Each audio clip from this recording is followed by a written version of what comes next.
Hello, I'm Patrick McNee. You know, in childhood, telling ghost stories was a playful way of letting our imagination soar.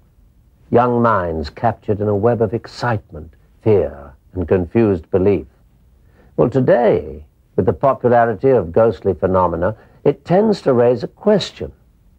How much of what we thought was in our imagination was? Much of the area surrounding the Alamo harbors rumors of activity beyond our realm. Robbie wasn't touching the cards, I wasn't touching the cards, and the cards flipped. Is it Satan's presence throughout the hotel that the Tommyknockers are trying to warn us about? Buried treasure, floating phantoms, photographs revealing strange pictures, stories you would expect to find in the pages of a novel. But these stories are being told today with the setting in and around the famous Alamo. And with a history dating back centuries, perhaps the town of San Antonio, Texas, has more to offer its visitors than your regular tourist attractions. I have heard things, doors opening and closing, windows opening and shutting, lights maybe flickering that should not. And they shut the doors behind them, and they said she just came all the way to the doors and started banging on the doors to let her in. And they just sat there. They couldn't understand what it was.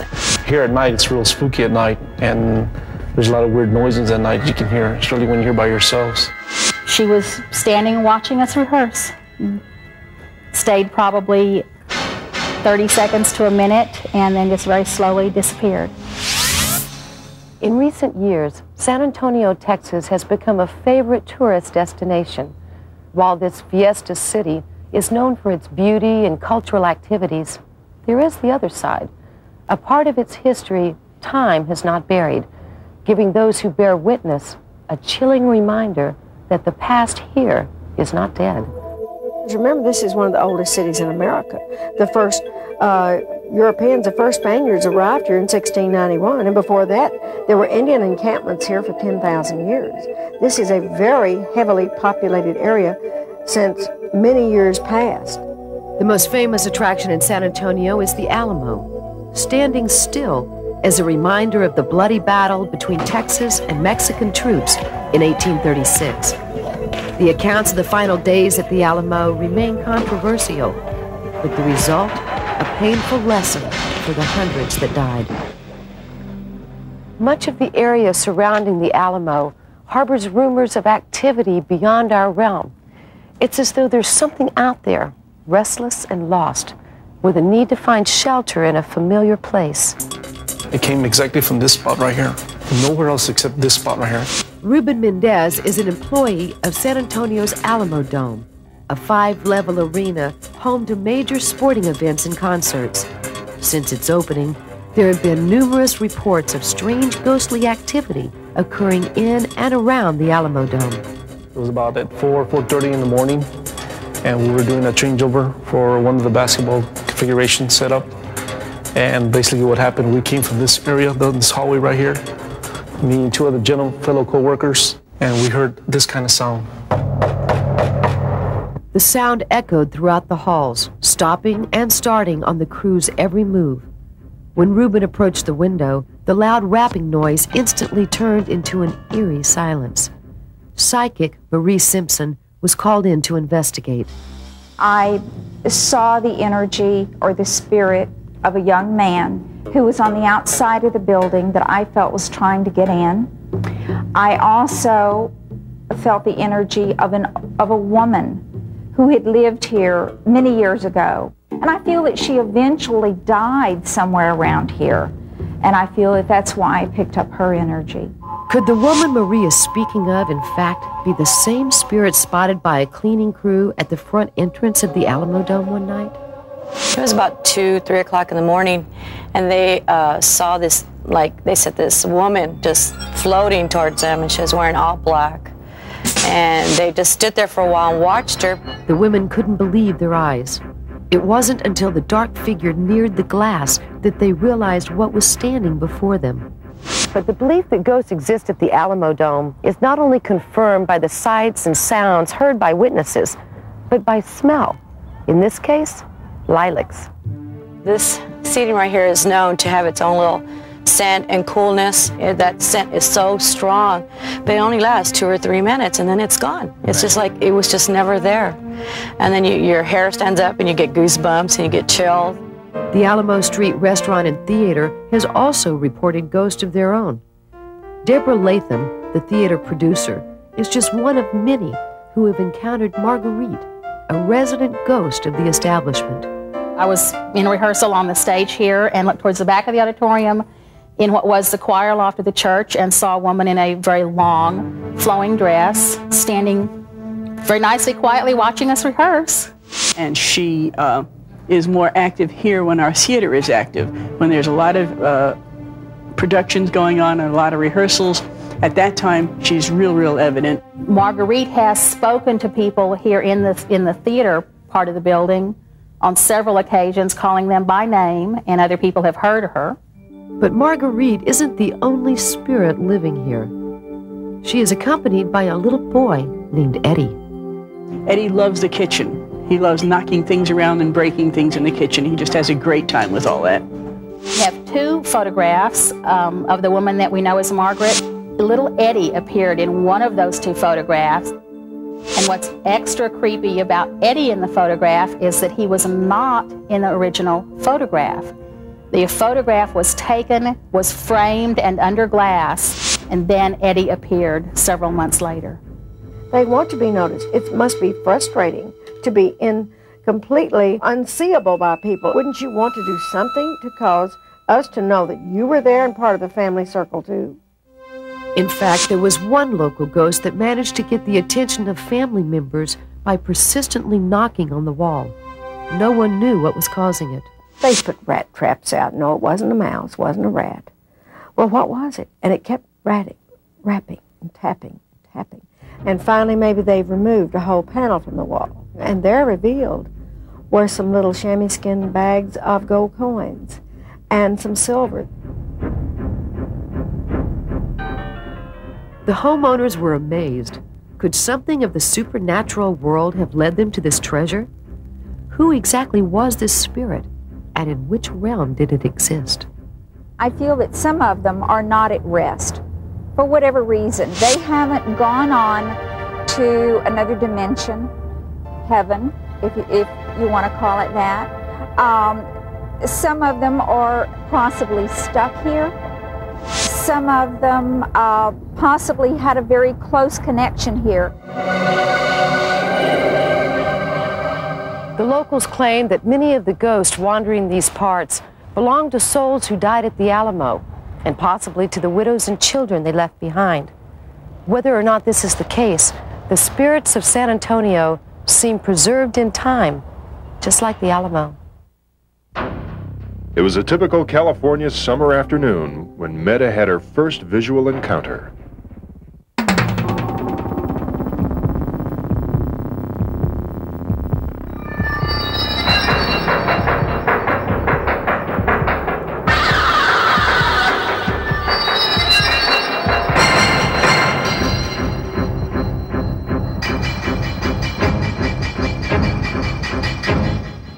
Our next story is a tale of the American Indian.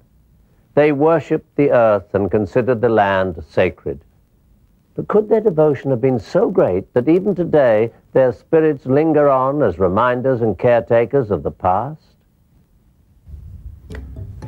When the Christensen family moved into their Palos Verdes home many years ago, little did they know about the family already residing there. Fred, then only a small boy, told his mother these fantastic stories about little strangers playing with him. Meta dismissed his little tales as an overactive imagination, until one day. The very first thing that happened, that one really gave us the chills, because I had a blue and white old-fashioned vase with a lid on it and a tassel around it, and it broke. The lid broke, and it broke in so many pieces that you couldn't put it back together again. Just put it on the kitchen counter. That was in the evening. We all went to bed, and when we woke up the next morning, it came out, and I swear to you, it was all put together with a tassel just the way it was supposed to be. It freaked us out because there was no way any of us could have put it together. It was so many pieces. If nothing else, it unsettled the family. Even their cat, Boo, sensed something out of the ordinary was happening. But that was only the beginning.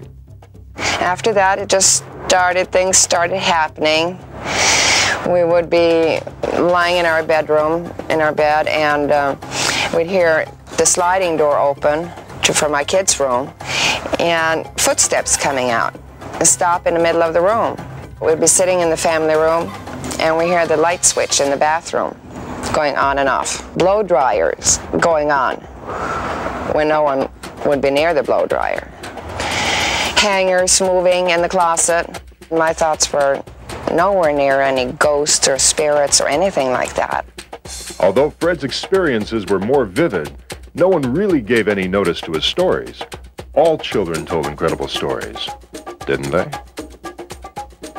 It was a typical California summer afternoon when Meta had her first visual encounter. When I was sitting by my desk and I saw something on the corner of my eye, and I looked over and I saw this tall Indian. And I just didn't react immediately, but then I just threw my face back again like that and see, what was that? And he was gone, just gone. So then I ran outside because there was an Indian there, tall Indian, and there was no one there. And that's when I started maybe thinking a little bit more seriously about what Fred had seen. The strange part was that Fred's stories also included apparitions of two little Indian girls. I was watching cartoons and I'd just focus on some place and just sit down, and I felt like the chair would be moving back and forth like a Ferris wheel or something. And I saw kids out of the corner of my eye just laughing and playing, pushing the chair. These little spirits had found a new friend in Fred, obviously unaware of how they scared him. When I was laying in bed, I felt like something tugging. The sheets weren't moving, but it felt like the pressure moving back and forth, like being pushed out of bed, my legs. So I called my mom in, and then I had to sleep in her room for that night. The family was reluctant to tell anyone about the strange things they'd been experiencing. People have a tendency to believe that it's in your imagination. But Meta did tell some friends. One of them knew the history of the area. Slowly, things started to fall in place. Centuries ago, Indian villages dominated the Palos Verdes Peninsula and San Pedro Bay. The beauty of the land inspired them to settle down, and there they stayed for hundreds of years. In my neighborhood, where we live by that encampment, it's the most natural area for the whole Indian encampment. They had the trading route that went all along the coast here, and they went over to Catalina Island and traded with the people of Catalina Island. It was inevitable with all the Indian villages that there would be Indian burial grounds. And it is on one such burial ground that the house is built where Meta and her family are living. Is it possible that Indian spirits are still roaming the land that they once inhabited? There's no doubt in my mind now at all that right where we live there are spirits. There are. There's no doubt about it. It took the family a long time to get used to these supernatural visitors. Now Meta feels there is a reason why they're still around. They might just be home. Want to be here, you know, be left in peace. It's like the sighting that I had outside. It was so peaceful because he was just walking up very peacefully. You know, it was just peaceful.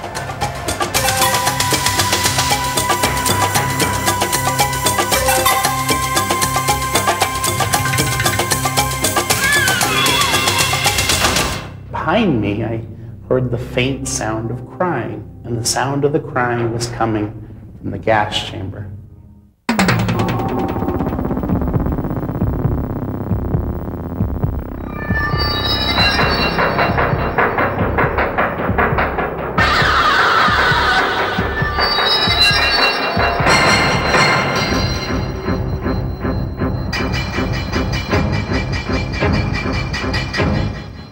Terrifying tales of a brutal murder and cannibalism still haunt the small town of Rawlins, Wyoming.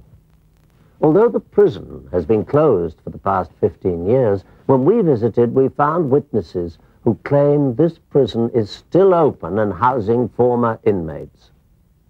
Our next story asks, could a prisoner's cruel past condemn him to his cell for all eternity? Our story starts here at the Wyoming Frontier Prison, formerly the State Penitentiary. The prison closed in 1981, but some believe the spirits of a few inmates still remain behind the prison walls. Some of the worst murderers in the history of Wyoming spent their last days in the death house before their execution. This is the death house, and I think this place in history sounds a lot different feels a lot different than any place else in the prison. The one that really scares me is the guy on the back side. This cell belonged to, I think, the worst murder in the history of Wyoming. When we do night tours, his candle always burns brighter or dimmer than any of the others. I don't know, I feel a little uncomfortable talking about him. There's many times the hair on your back will stand up. You're fully aware that something is there, what you don't know. Pixley is tremendously scary. Even when you're doing tours and you're talking about him, as a tour guide, you always get a sense that this is maybe something you shouldn't be talking about. You'll get the creeps and the willies. And the candles will flicker. His will be straight. The other candles on the night tours will flicker. There's definitely something to his story, I'm sure. The last execution, Andrew Pixley in 1965, he was the youngest guy executed here. He was 22 years old. And when he was executed, they wanted to make sure that there was no leaks in the gas chamber. Usually they go by a pig, but this time they went out onto the streets of Rollins and they found a stray black cat, and they executed it. Black cat supposedly haunts the penitentiary. I was running out of A block one night after I came out of the cell, and I was running around and this black cat darted out in front of me. And he went around the corner, and another tour guide, Molly, was waiting for me there, and it darted out in front of her, and it just disappeared. And every once in a while we see him, but he's lurking around every night tour. The one that scares me is the guy who was in the middle cell, Andrew Pixley. He was 21 years old when he committed the most horrible murder in the history of Wyoming. Family from Chicago on a ski vacation, Jackson Hole. He murdered 2 little girls. There was evidence of cannibalism. The beatings were so horrible. There are elements of Pixley's case that, in my opinion, are almost worse than Jeffrey Dahmer. He had the least witnesses. He had the most ministers. He was praying right at the time of his execution. He was baptized just for his execution. Andrew Pixley was described as the perfect psychopath. He had no conscience at all. He didn't remember any of the heinous crimes committed when they found him in the room covered with blood. His execution was carried out shortly after midnight, December the 10th, 1965, in the prison gas chamber. Andrew Pixley took longer to die than any other man in the death house. He lived twice as long as all the others in the gas chamber.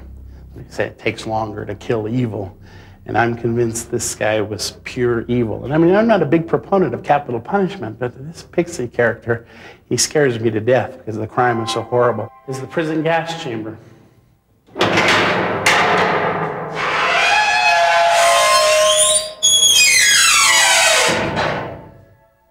Mechanics of the gas chamber. The warden pulled a pin on the side, dropped this handle. A bag full of cyanide pellets rolled into acid below the chair. Prisoner was unconscious in 10 to 15 seconds.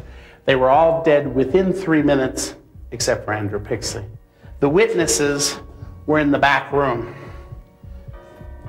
For the first execution, there were 47 people in this room. By the time Andrew Pixley was executed in 1965, there were 13 people. They changed the seals around the windows before the execution. And then, as I said before, they test the gas chamber to make sure it's working all right. We don't give tours in December. I'd been sitting in my office. I'd been researching the executions. We were doing a new display on the executions. I had a head full of stories of executions, but I didn't have all the dates. And I came up here, It was getting kind of late, and I needed a flashlight to read the dates of the walls in the hanging room. I was writing to the dates and with my flashlight in hand, and my flashlight drifted over and I caught the black eyes of Andrew Pixley. As I looked deep into his eyes for the first time, I thought, there's something different about this guy. I'd never thought about it before. Something evil, possessed, demonic. At the instant I thought that, I swear to you, I heard something. I didn't recognize it at first, but behind me I heard the faint sound of crying. Not just crying, young girls crying. And the sound of the crying was coming from the gas chamber. I was scared to death. Fumbling with my keys, I turned around and I'm walking to get out of here as fast as I can. When I got outside, and I thought about this, I mean, why just at that moment did I hear the crying? And why did I hear it then? And then I heard the church bells ringing a few blocks over, the Catholic Church. And the first thing I thought was Andrew Pixley had renounced the Catholic faith shortly before his death. And then I realized it was December 10th, 1965.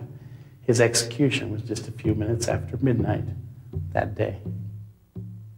Andrew Pixley's sentence was death, but his soul is the grim reminder that not all is at peace. Robbie wasn't touching the cards, and I wasn't touching the cards, and the cards flipped.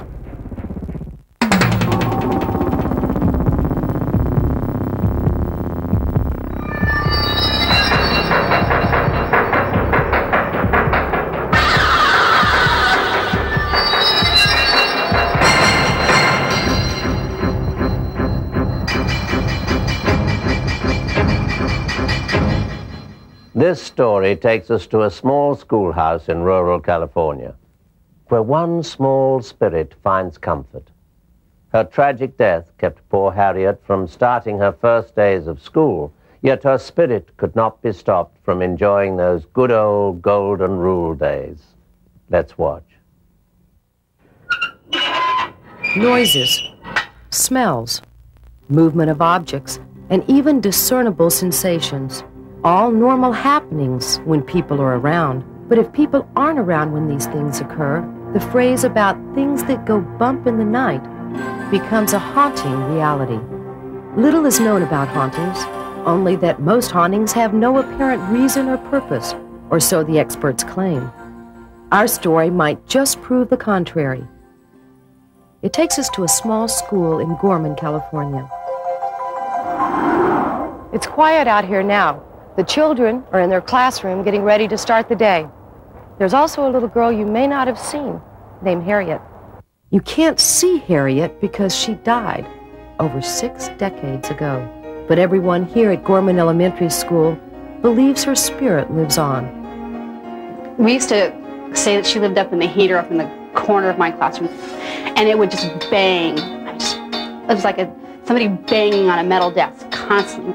I was looking for somebody else from here, and these doors, they just swung open by themselves. And there was nobody around here, and there was no wind coming through any of the other windows or doors. Every day there was banging. And I thought, oh, come on, you gotta be kidding. You can't be Harriet. The things like the phones blink, and lights that don't work quite right, or things that you thought you shut off and they're back on again. And there are times when you can hear some music, and nobody seems to be around. A lot of people say that they hear a lot of noise on these stairs when they're in here at night. It's real quiet. If you can notice, the stairs make a lot of noise. Sure do. And you can hear a pitter-patting of little feet up sometimes. Things kind of echo through the whole school. Even today, when the kids are out on the playground, they say they feel like somebody's out here with them. I don't know, it feels pretty quiet out here to me. Once she was swinging out here in the swings, somebody came out. Somebody was going to get a drink. They came out here, looked, and they saw the swing by itself. There wasn't wind or anything. Harriet is not evil. Harriet is not mischievous either. She doesn't play tricks on people. But if Harriet wants to play a game of cards, she certainly doesn't wait for a formal invitation. Joanne's son, Robbie, called his mother in a frenzy one quiet afternoon when he was playing a game of solitaire. Mommy, Mommy, Mommy, Mommy, the cards are flipping. Robbie, you've lost it. No, Robbie, the cards don't flip. And he goes, Mommy, no, look. And the cards flipped. Robbie wasn't touching the cards, I wasn't touching the cards. And then there is the apple tree. In Joanne's classroom, a paper apple tree stands in the corner, decorated with 21 paper apples. On each of these apples, there's a name, one for each of the students in the class. And I was sitting at my desk, and I'm counting my apples, because something didn't seem quite right. So here was this extra apple that was not in the right place, and the apple was like way high, and there was no way that anybody could put that apple up there. And the apple had Harriet's name on it. Strangely enough, the students accepted this as a natural occurrence. They didn't seem to mind having an extra student around. So they more or less adopted her into our classroom. Harriet had her own desk. Harriet. Everybody else had a name tag. She had a name tag. She had a pencil. But where did Harriet come from? And why did she choose this school? The story takes us back to the 1930s. Behind the school and all around here in Gorman are fields, and Harriet's father was a farmer. Harriet would go to the field with her father. Alongside the field was the usual route for the local school bus. The bus with the school children inside fascinated the young Harriet. And so one day she was riding with her father on the tractor, and she saw the bus coming, and she wanted to go see how many children were on it and where it was going. So she jumped off the tractor and lost her balance and fell. Harriet's father didn't realize this until it was too late. The tractor killed Harriet instantly. He buried her there, right where she died. And according to the story, then when the school was built, it was built directly over Harriet's grave. The stage area is only one of the many playgrounds Harriet uses at this Gorman school. I suppose it's fitting she likes to play right here. I'm told she's buried right where I'm standing. Although her presence doesn't bother anyone, one still wonders why Harriet chooses this school to haunt. I would say it's because Harriet was someone who really desperately wanted to go to school. And she never really had that chance. And now that the school is here, she can be here anytime she wants and as often as she wants. And with all the commotion Harriet has caused, she has become a celebrity in her own right around Gorman. She has even brought comfort to some. It's a nice feeling working here. You always feel like there's somebody here. You never feel totally alone here in the school.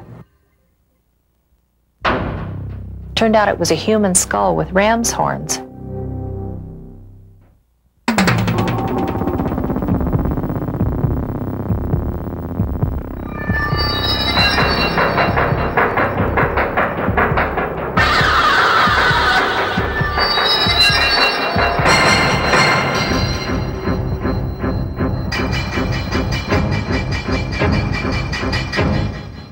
Antiques seem to hold a fascination for most of us. Locked within each piece is a glimpse of a lifetime gone by. In our next story, we find that spirits have a fascination with the remnants of the past as well. Let's watch as the new owners of some priceless pieces find they brought home more than they bargained for. Gothic backdrops and medieval castles. Perfect settings to expect roaming spirits and eerie visions. So nothing prepared us for the ghostly tales surrounding this ordinary family house in the middle of the desert, the house of Rusty and Bill Oster. Shortly before Rusty and Bill got married, Bill encountered a vision which would remain with him for years after. He was laying on the couch one evening and was wide awake, and all of a sudden this woman in a bride's gown appeared in the hallway, standing there with the veil and the whole bit. 3 weeks later, this lady that's kind of like a mom to me, she picked out my dress.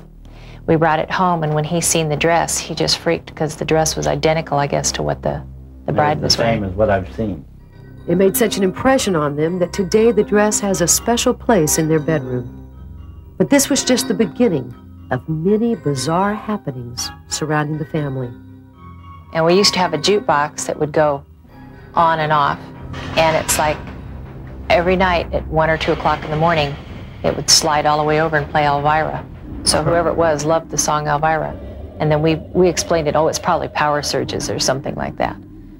But same time every night, about 1:30 in the morning, the jukebox would go off. Oddly, these incidents didn't happen in the same time frame. More so, they didn't even happen in the same house.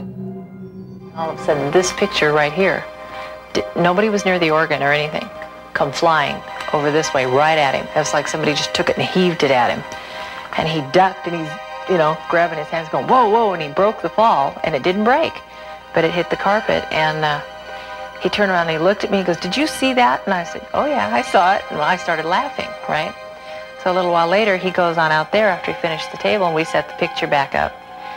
And all of a sudden, I'm standing there, and all of a sudden you hear this woman's voice, and you hear, ha, ha, ha, ha, ha, ha, ha, ha. And it was coming from the vent up there. Somehow it didn't matter where the Osters moved to. These strange happenings would follow them. This was not your ordinary haunting. In contrast to the simple exterior, the Osters' living room transports you to a graveyard of fabulous antiques. A piano owned and played by Liberace. Candelabras used in the very early films at Paramount. You see, the Osters are avid collectors of anything with a history. This is the actual heart of the house right here. A lot of people have come into this room, and they said the room itself has a real weird air about it. Shopping for antiques, the Osters have learned that sometimes they bring home more than just the ancient object. A few times, even causing some hair-raising moments. And I've always been intrigued with skulls, back in my era, that was a big thing, Halloween parties and all of this stuff. One day at a yard sale, Rusty bought a skull which was used as a candle holder. I didn't look at it that close. It was just a small one. From the time I brought it in the door, we had power surges. We had really weird stuff happening. We had bad luck. 5 cars in one day went down, and I lit this thing on the organ, and my mother-in-law walked in, and she just froze dead in her tracks. She says, did you really look at that thing? And I said, no, why? Turned out it was a human skull with ram's horns. I took the thing out in the middle of the street and busted it in a million pieces, and the minute I did it, everything just, our power come back on. It was all, I got goosebumps. It was all, a part of this whole deal. Another object attracted Rusty's attention. It's just a whiskey flask, and it was an antique. Well, it was nice and clean inside, and they had put a new liner in it and the whole bit. Well, I brought it home, and you could put water in it, shake it around, and pour it out, and you'd get water. Same thing with anything else, Kool-Aid, Coke, or whatever. I'd put whiskey in it, Jack Daniels, and shake it up and hold it for a few minutes, and you could pour it out, and it would come out white, powdery milk. That's another thing I got rid of real fast. So that's why I believe some of the objects you get a hold of sometimes can either be good or bad. And it just seemed like those 2 certain pieces, the longer I held on to them, the worse luck I had. These days, a mysterious house guest is wandering around the Osters' home. With the laugh, we figured, well, it's obviously female, and she's not real crazy about him, so. Even their dog senses her presence. She'll be laying there, and she'll be watching somebody or something. She'll turn around and just stop and look at him and watch. And it's like she's watching somebody walk. And you don't see nothing there. There's nothing there. Or she'll cock her head and look at it, and it's like, they're looking at something. Like something's there. Now we can't see it. And I really think that there are spirits and stuff out there that maybe missed their call or whatever and working to get there. Which of the many antique pieces the vanishing lady refuses to let go of remains a secret. I don't think it's evil or nothing like that. Just, I don't know, like the picture coming down, I don't know how to explain it. It got my attention. Where other people might be scared out of their wits, the Osters take it all in their stride. I think, for some of the things that we've been through and things that have happened, there's something watching over us, and it's here. Is it Satan's presence throughout the hotel that the Tommyknockers are trying to warn us about?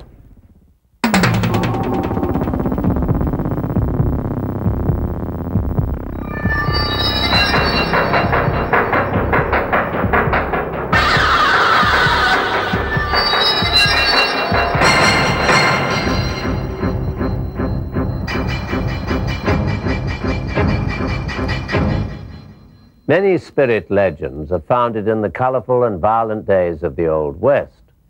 Well, we found a story where a bizarre string of tragedies led us to an old hotel, haunted, some say, by spirits stranded in hell.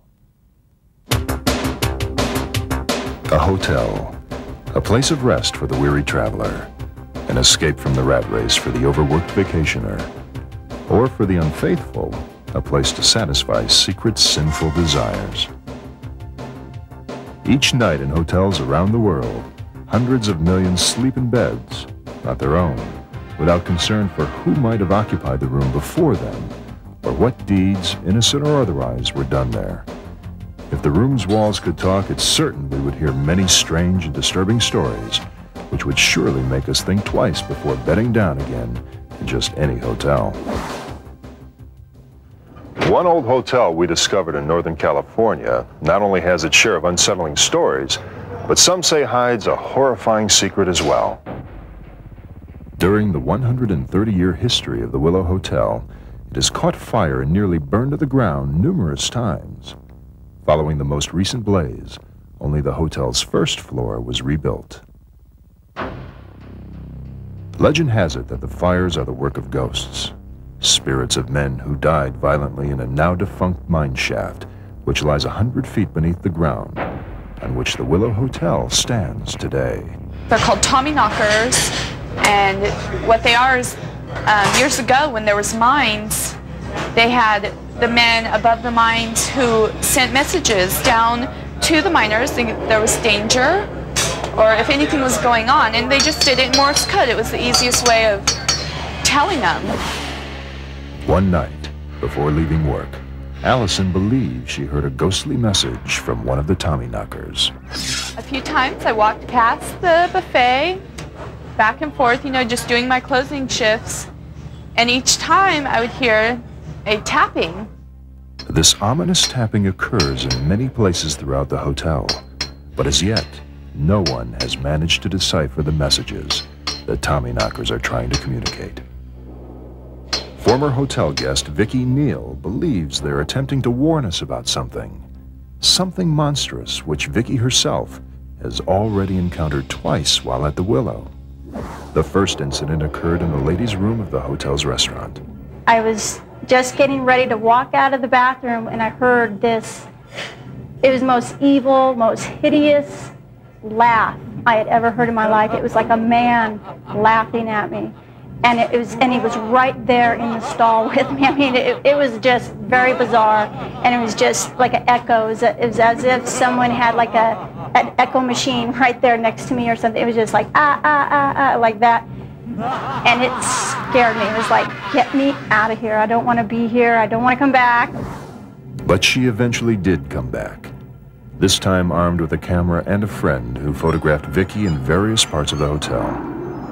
When the photos were developed, one of them, incredibly, showed an image of the thing which had terrorized Vicki in the restroom. On this side of the photo, it's very different. I've had a lot of people look at this, and I've had the same reaction from everybody, saying, in fact, well, I have handed this picture to people, and they'll tell me, this is the devil. And Vicki isn't the only one who's had a demonic encounter at the Willow. Hotel owner Kevin Mooney recalls one unforgettable evening when he had a conversation with a man who was definitely no angel. One night I was in here in the winter, and this guy walks in a trench coat and sunglasses, sits down and starts asking me questions about the ghosts. So I started telling him all the things I knew and all the stuff, and he never took his sunglasses off.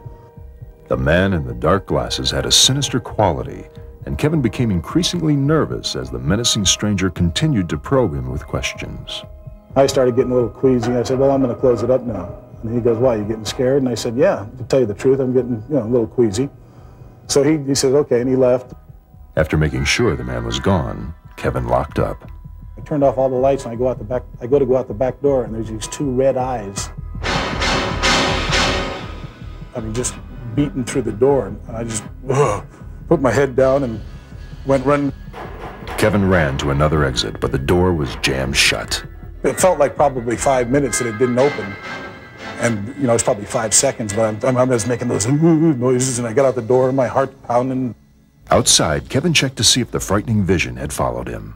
When I looked at that door, there was two flashing red eyes looking right through the door at me. But there was nothing out there when I went out there. Who or what did Kevin Mooney see that night? Could it have really been the devil? Is it Satan's presence that the Tommyknockers are trying to warn us about? It's as good a guess as any. But there's also another possibility. Some believe the Tommyknockers' death was caused not by a disastrous cave-in, but by their unwitting discovery of a secret passage to a place unholy. A place called hell. Though this theory has not received wide acceptance, it does explain the riddle of why the Willow Hotel, which is just 100 feet above this alleged gateway, has a tendency to catch fire.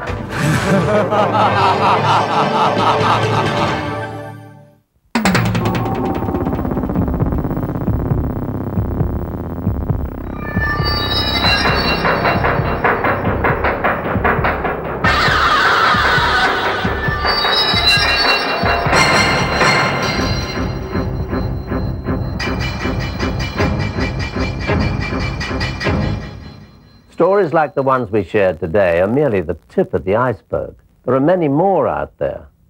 Thanks for joining us. Until next time, this is Patrick McNee for Ghost Stories.